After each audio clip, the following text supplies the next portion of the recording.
Nearly 300 years ago, long before paved roads, power lines, or wind turbines crowned the ridges of western Pennsylvania, a small group of families crossed the Atlantic, carrying little more than their faith, their tools, and a determination to live without interference.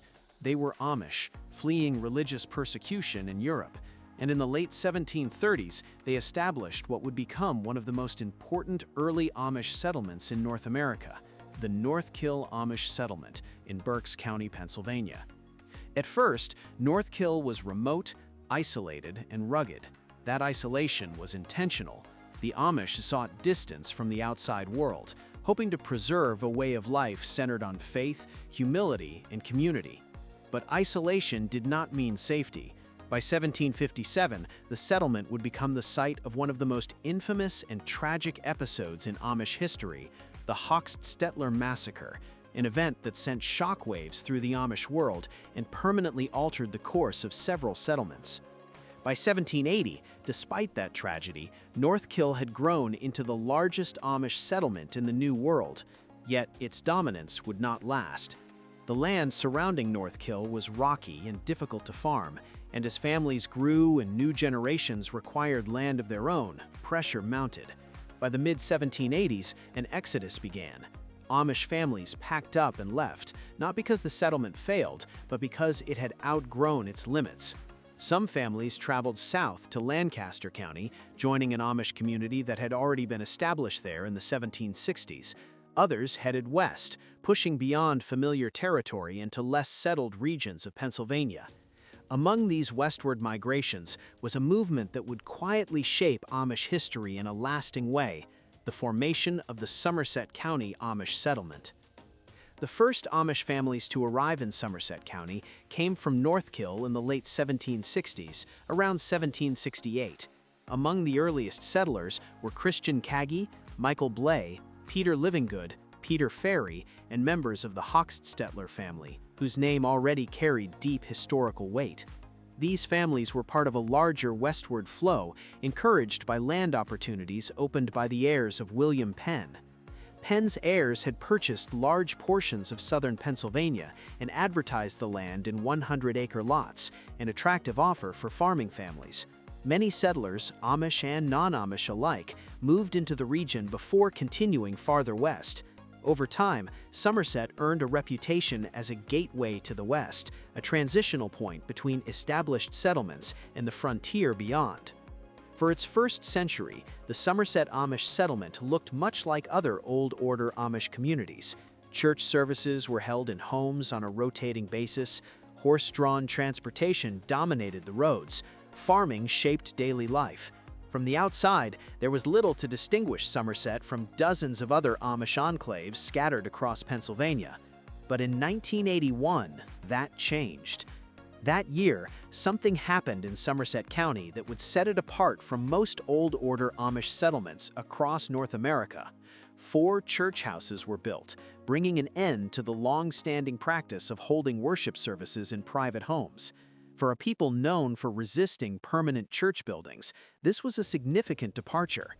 One story, often repeated locally, points to the growing presence of coal miners in the area. Coal mining had become a major industry in Somerset County, and miners occasionally discovered that Amish worship services were being held in nearby homes. These miners did not come for worship, they came for food. According to the story, they would stay for the communal meal that followed services, eating much of the food prepared for the congregation.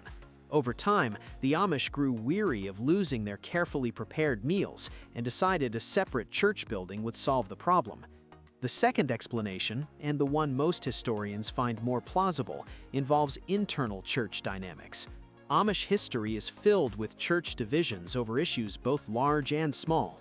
In Somerset, it is believed that a more progressive faction within the church favored the idea of church houses.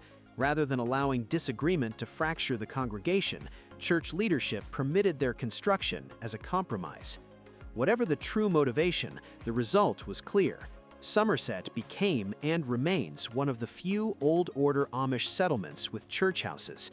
Even today, this feature alone places Somerset in a very small and distinctive category. But church houses are only part of what makes this settlement unusual. Another defining characteristic of the Somerset Amish is their use of tractors in the fields. For many outside observers, this detail raises eyebrows. Tractors are generally associated with more progressive Amish groups or with Mennonites, not Old Order Amish. Yet in Somerset County, tractors have been used for field work for decades. The reasons for this are practical rather than ideological. Somerset County's landscape is dramatically different from the flat farmland of Lancaster County or Ohio. The terrain here is steep with rolling hills that rise and fall sharply. Fields are often rocky, uneven, and difficult to navigate. While rocks pose a challenge, Amish farmers consistently emphasize that it is the slope of the land, not the stones, that makes tractors necessary. Several farmers have explained that pulling heavy loads such as hay wagons behind horse teams on steep hills can be dangerous. When a load begins to slide downhill, control is easily lost. In some cases, wagons, hay, and horses end up tangled at the bottom of a hill. Tractors provide greater stability and braking power, reducing the risk of serious accidents. It is important to understand that tractors are not used exclusively. Horses remain central to many farm tasks and daily activities. The Amish have not abandoned animal power, they have adapted it selectively to local conditions. This balance reflects a broader Amish principle.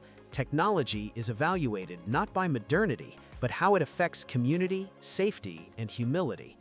When church houses and tractor use are considered together, the Somerset Amish stand out as quietly unique among the hundreds of Amish settlements across North America. A glimpse into Somerset Amish religious life reveals another layer of tradition. On Sundays, services begin in the morning and extend into the evening. On Communion Sundays, services last the entire day with a break at midday. Members return home for lunch, then gather again later for the afternoon portion of the service. These long services reinforce the central role of faith in Amish life, demanding time, patience, and full participation. Today, the Somerset Amish Settlement includes over 250 families organized into 10 or 11 church districts, depending on how boundaries are counted. The community supports approximately 12 one-room schools, serving around 400 school-aged children, alongside hundreds of younger children and youth. Education follows the traditional Amish model, emphasizing basic academics, discipline, and preparation for adult responsibilities within the community.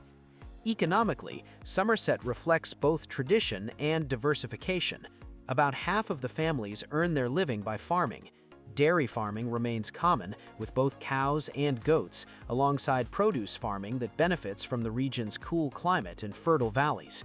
Other Amish families operate sawmills, work as carpenters, run small shops, or labor in skilled trades. One particularly significant development occurred in 2001 when a produce auction was established in the area. In 2012, the Amish purchased the auction, turning it into a vital economic hub. Farmers now had a reliable local market for produce and plants, reducing transportation costs and increasing income stability. Many families describe the auction as an economic godsend, helping sustain farming in a challenging region. A visit to the Somerset Amish Settlement today reveals a landscape where past and present coexist. Horse-drawn buggies move steadily along quiet country roads, farmers work fields carved into hillsides. One-room schoolhouses stand beside modern produce facilities. Maple sugaring houses dot the woods, connected by hundreds of miles of tubing that collect sap during the spring thaw. Coal mines operate nearby, reminders of the industry that helped shape the region's history. On the ridges above, giant wind turbines turn slowly, a striking contrast against the traditional lives unfolding below. The Amish do not use the electricity these turbines produce, yet they live alongside them, adapting without adopting. In Somerset County, the Amish story is not frozen in time. It's a living narrative shaped by geography, faith, and careful compromise.